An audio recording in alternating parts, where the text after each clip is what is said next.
How to paint distant trees in watercolour. That's what I'm going to teach you in this video.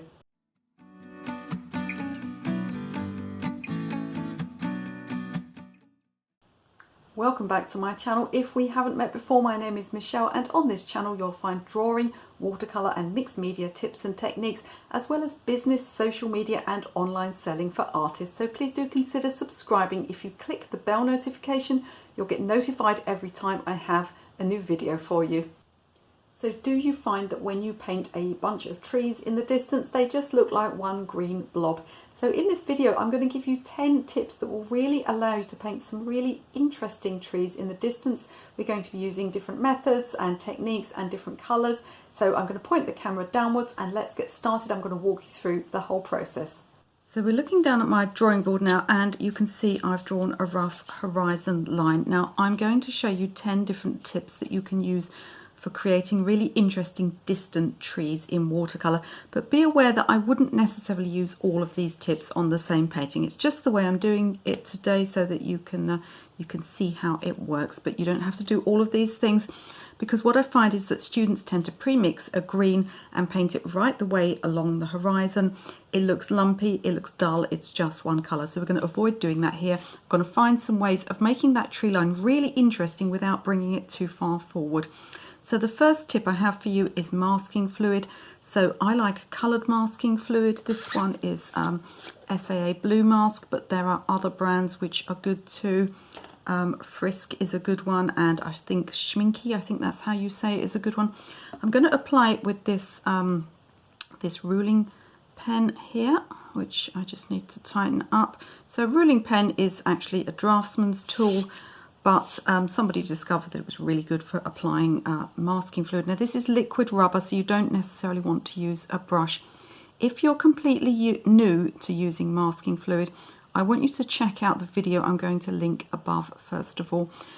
You won't go off of this video if you click that information card. It'll just line it up to show you later on, because there are a lot of ways that beginners go wrong with masking fluid. One of the ways is to apply too much, but there are other things that you can do as well which can get you into trouble and tear your paper, so we're going to avoid doing that today. I'm going to apply a really small amount of it. I think I've managed to actually glue my fingers together as well. So what I'm going to do is I'm going to put a little bit of a distant fence in here, but you can also use it, and you know, we'll use it too for getting some tree trunks, or if you've got those those little dead twigs and trees and things that are growing up. You don't have to be that neat with it. So I'm going to put a bit of a fence along here in the distance, and what will happen is later on when I rub this liquid rubber off, it'll have reserved the white paper underneath. Now that can be a little harsh. You do not have to use it on dry paper like this. You can use it on dry paint. So I could, in other words, have put a layer of a very pale colour underneath and then work on top of that. So I'm just going to put one or two things sort of growing up here as well, just to give you the idea that you can use masking fluid to just sort of pick out a few things in the distance of your painting. Remember to keep fences and things like that really, really very small indeed. And again, I'm not applying it too heavily, because that's one of the things that will make it tear your paper. And before I paint across this, I now have to wait until this is dry. So that'll take about 5 minutes. You'll know when it's dry because it's changed colour slightly. Like I said, you can get white masking fluids, but really you can't see them very well against white paper, so that's why I like a coloured one. So I'm going to let that dry, and then next of all I'm going to put my sky in. So my masking fluid is dry now, and the next thing I'm going to do is put my sky in. So yes, I'm going to put my sky in before I put my tree line in, and there's a very good reason for that. If I tried to paint the trees first and paint the sky around them, I'd get all sorts of white gaps and it would look very unnatural. So the next tip I have to you is to bring your sky right the way down to the horizon. Trees should have gaps in, and when you look through those gaps you want to be able to see sky, not white paper. So I'm going to put I'm just going to put a really simple graduated wash sky in. I would normally start at the top. This is not a sky tutorial. I'll do you a better one of those another day. The reason I'm working up like this is actually because of the angle I have to have my camera at. I have to have this board slightly tipped away from me. It's going to appear on the screen as if it's tipped towards me, but it's actually tipped away from me. So what I'm going to do there is just put that sky in with a nice flat brush, and I'm going to bring it all the way down to the horizon. Now you'll notice that I'm fading it as I come down, and in fact I'm going to go straight in up the top, I think, with a bit of stronger colour. So I'm fading it towards the horizon as I come down. This is because of aerial perspective. That is naturally what would happen. Okay. So I've brought my sky all the way down to the horizon before I put my tree line in. So for my next tip, I'm going to work some of my trees in whilst the sky is still wet, and this is going to give me some soft edged trees. Now you could use this technique right the way across for all of your trees, but I want to show you a variety of ways of working today, so I'm just going to take this technique over some of the picture, and that way we'll get a really nice combination of hard and soft edge trees. Now if I go in with fairly drippy paint, I don't know if you can see, but it's starting to spread quite a lot there. The drier the paint, the more it will stay put. So you don't want to go in with incredibly wet paint at this stage, because if you do that, it's going to shoot right up into your sky. And I've got a little bit of gravity working against me here because it wants to go down the angle of the board, which is tipped away from me, but it's working pretty well, isn't it? So let's have a bit of variation, and I'll go a bit more yellow up here. So I've just added a little bit of lemon yellow and cerulean blue to the colour that I've already used in the sky, which I think was a phthalo blue, and I had a touch of pink in so that it's not too cold. So this is a way of getting soft trees on the horizon. Now you see how these ones are much softer than this one I've just put in here. That's because my sky is already drying. So if you're going to use this technique of soft distant trees, you really absolutely have to have everything ready before you go. So sky colour ready, tree line colour ready, and then as soon as you finish putting your sky in with no puddles, you're going to go in with paint that's hopefully not as fully drippy wet as you might otherwise use it. You want to have paint that's a little bit drier than the surface you're going into. If that's not possible because you've mixed a very pale colour and there's lots of water in it, at least as soon as you apply it, get your tissue and clean your brush and lift some of the excess water off so that you have a bit of control over it, doesn't spread everywhere. So there we've got a couple of nice sort of soft edged bushes or trees in my tree line there. So my paper's dried off now, and the next tip I've got for you, tip number 4, and if you remember nothing else after you've watched this video, because we all watch videos and then we forget most of what we saw, so if you remember nothing else after watching this video, I want you to remember this next tip, and that is not to pre-mix your greens, by which I mean not to use a tube green straight out of the tube and nothing else, and also not to, even if you're mixing your own green from blue and yellow, not to just pre-mix it in the palette and apply that colour all the way along. Have some confidence in colour mixing, by which I mean that if you add yellow and then you add blue, or the other way around, green will appear. It has to. It's physics. You've just got to mix them together. So what I'm going to do now is I'm going to start working along this tree line, and I'm actually going to add my colours separately. So let's go in first of all. Let's just put some yellow down. So I've got some yellow on the paper there, a little bit watery. I've always got a piece of tissue nearby to dry my brush on. So I've got a little bit of yellow there. I'm going to add, I've just got some cerulean blue in my palette, so I'm going to add a little bit of that. So you want a variation of tones in the distance for your trees, but you want to be careful that that they don't look too strong, because that can sort of bring them too far forward. So what I'm going to do now is just keep adding other colours. So I've got a bit of that that blue that I added initially, and I'm going to start working along, and there we are. I can bring it into different places. Maybe I'll add a different yellow. Now you want to be working within a fairly limited palette, in that you don't want to use every yellow and every blue without consideration of what colours you're using elsewhere in the picture. But I do want some, at least 1 or 2 yellows and at least 1 or 2 blues, so that I get some variation here. So you can see what I'm getting here now is I'm allowing those blues and yellows to mix on the paper, rather than going in with flat colour. And you can see already I'm getting some nice variation there. So the next tip I have for you is to add some other colours for variation. So you've got your blues and your yellows here, so you can get a nice variety of different greens. But what about adding something a little bit unusual? Now there's two ways I normally go about this. Either I might be looking for an autumn effect. As I said, we're going to put everything at once on this painting, so it may not be particularly realistic, but I just want to show you all the different ways of working. So maybe I want sort of a bit of an autumn effect, in which case I could go in with some warm colours, either something like this one, which I think could be a burnt sienna. Got this kind of orangey brown here. And remember, it's going to be slightly neutralised when it hits that green, so it's not going to be too bright.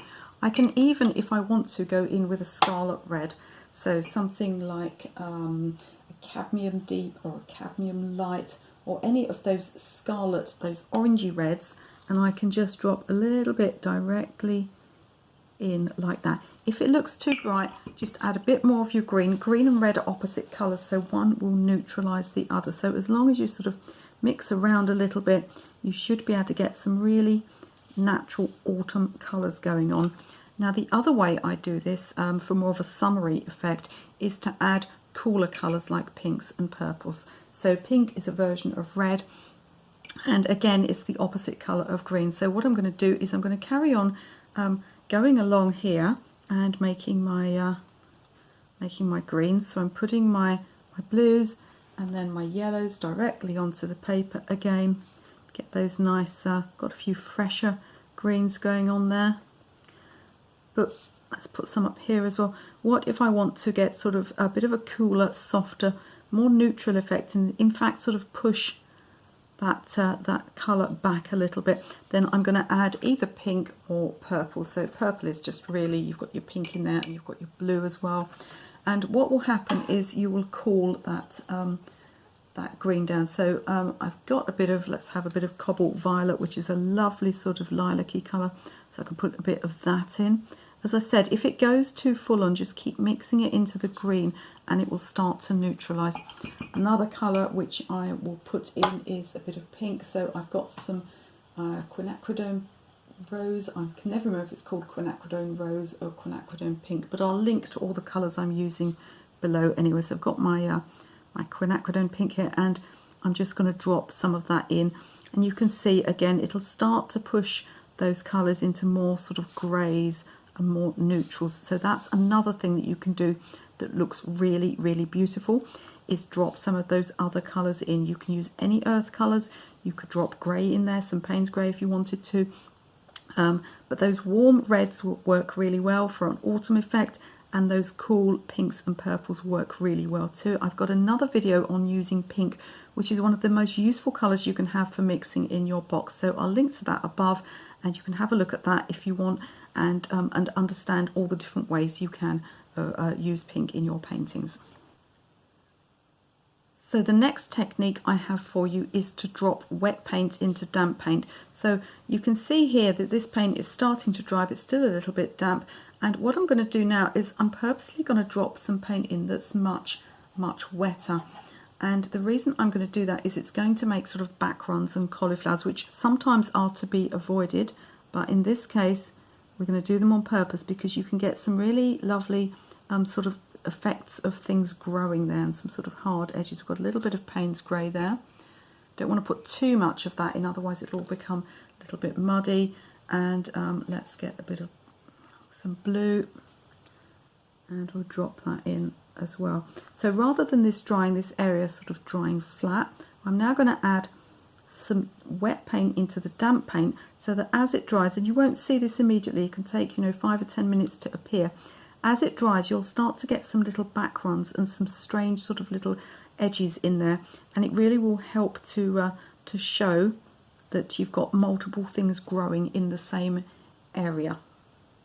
So the next tip I've got for you is to make some gaps in your trees. So what you want to do is be careful that they don't all become as round as this one here. It's okay on one or two of them, but you don't want, I used to call them Teletubby trees. If you're in America, you probably think I'm crazy, but there's a series in the UK, or there was when my daughter was little, called Teletubbies, and they were very strange creatures, and they lived in this really weird landscape with these kind of bumpy circular trees, and that's what you end up with, these very sometimes call them lollipop trees as well, these very unnatural round trees without any gaps, because as you get to the edge of a tree you'll naturally get more gaps appearing. So what I'm going to do for some of these trees is just leave some gaps, and you don't have to worry that that nothing is connected to that particular gap, you know, that that there's not sort of a branch holding that little bit of tree up, because from a distance you wouldn't necessarily see that anyway. So let's go down this end and put some down here as well. This colour is almost a sort of a lilac grey, so what I'm going to do is I'm actually going to put a bit more, I think we'll have a bit more green in that. Don't want to go so mad with your colours that you lose all reality of greens, which is sometimes where I go a little bit wrong, because I do like my colours. So by having some of those trees with gaps in, you're allowing that sky to naturally show through. Imagine if you had put the sky in afterwards, it would be impossible to get it neatly around here. So you're going to have those gaps, and then your sky is just going to go naturally show through. You can even, if you want to, let's have a bit of an autumn one over here, you can even grow a little tree or two up like that if you want to. And all the time I'm looking along here, and perhaps sometimes even going back to that technique that we did just now of dropping wetter paint in and getting those continuous uneven drying lines so that you get something really interesting going on. So the next tip I've got for you is watercolor pencils. So what I'm going to do here is I'm going to work some watercolor pencil into the paint that's still wet in places. So I might use this to add some little lines. Now you want to be fairly subtle with this, you know, there's no need to overdo this, but you can just in places get one or two lines where you maybe have some branches and things growing up. I mean, you don't want to get a tree where all the branches are at the front of it, but I'm just kind of acknowledging here that there may be some little sort of twiggy things growing at the front of some of these areas where I've painted. Okay, so there's your watercolor pencil. If you're interested in using watercolor pencil like this, I've got a whole video that explains how to use watercolor pencil into damp paint like this. So that's just something else, adding another dimension. So my next tip is to use darks to build the structure of your trees. So you want to be looking at trees and thinking that the darks are mostly going to be at the base and in the center of the tree, and the lighter areas are going to be on the outside. So I'm going to go in now. Again, I'm not being too careful about whether the paint's 100% dry at this point. I'm just going to get some darks towards the base of things. I've got a combination here of sepia and Payne's grey, so just sort of a dark neutral I'm going to take down there. But you don't have to, don't kill all your colour off. You can use dark greens and dark blues as well. So also maybe mix a bit of let's mix a bit of a darker green here. So I've got a bit of Prussian. I really am sticking every colour in here, aren't I? Like I said, don't put every single colour in one painting, but I'm just doing it here just to show you how different colours work. So again, I'm getting those darks towards the centre and towards the base. You're probably going to find that your foreground here will be quite light in the distance, and so by adding those darks in, you're giving contrast. Later on you'll be giving contrast with the foreground. So what I'm going to do now is I'm going to add some trees and some trunks onto dry paper. Really I should wait until the whole tree line is dry before doing this, but it's dry in places, so I'll just work in those places. The reason I'm in a rush is because in England at this time of year, which is November, it really is incredibly dull and murky, and I'm struggling to get enough light to film anything at the moment for you. So what I'm going to do is just paint on those areas that are dry, because it's gone lunchtime now and it will soon be getting dark here. I've got artificial lights, but of course, it still affects the video when the light is fading. So what I'm doing now is going in where I want some harder edged trees. So I've got one here that I'm just kind of growing up, so maybe there's something that's growing up here. You can see I'm just using the tip of the brush there, just just to pull that up. So if there's any areas that I want more sort of hard edge trees, and again around here, perhaps I want maybe I want a little bush in front of this bush here, and I want it to be hard edged. So I've got the hard edged bush at the front and then the softer one behind, looking also for any sort of little white gaps here at the base, because the gaps should be towards the top, sort of not the base. Again, you know, maybe I want something a bit more hard edged here, and so I'm working on dry paper. So I've got that combination there. I often do all of my trees hard edged. You could also do all of your trees soft edged. As I said, you wouldn't normally have this much variation and this much colour in one tree line, but I'm just doing it today so you can see all of these different techniques. And if I want those hard edges, then I go in on dry paper. So I'm pretty happy with that. I've got some nice variation of colours and shapes going on there. I mean, in certain areas you might have much bigger trees behind as well, but I'm just showing you the little techniques here, and you can adapt to any kind of tree line that you might be painting. Now what I'm going to do next is I'm going to let it dry completely, and then I'm going to remove the masking fluid. So the whole thing must be dry before I remove the masking fluid, otherwise the paint will smudge into the areas that it's reserved. Once I've removed that masking fluid, I'll have a look at it and I'll consider if I want to keep those little light things pure white, or more often than not I'll knock them out just with maybe a little bit of pale colour, maybe a little bit of watered down Payne's grey or sepia, so that I get a very light coloured branch or a very light coloured fence there without it looking, you know, like it's covered in snow and it's pure white. So what I'll do is I'll wait for that to dry, take that masking fluid off, and I'll put up a picture of the finished tree line right about now. So do let me know in the comments if any of these tree painting techniques are new to you, or if you have any others that you like to use for painting trees, do share them with us. If you'd like to share your artwork with me and other artists, do pop over to my Facebook group. It's got exactly the same name as this YouTube channel. If you've enjoyed this video and found it useful, I'd be really grateful if you press the like button, and do leave me a comment, share and subscribe, and it helps my little channel to grow a bit. And you can watch another one of my videos right now.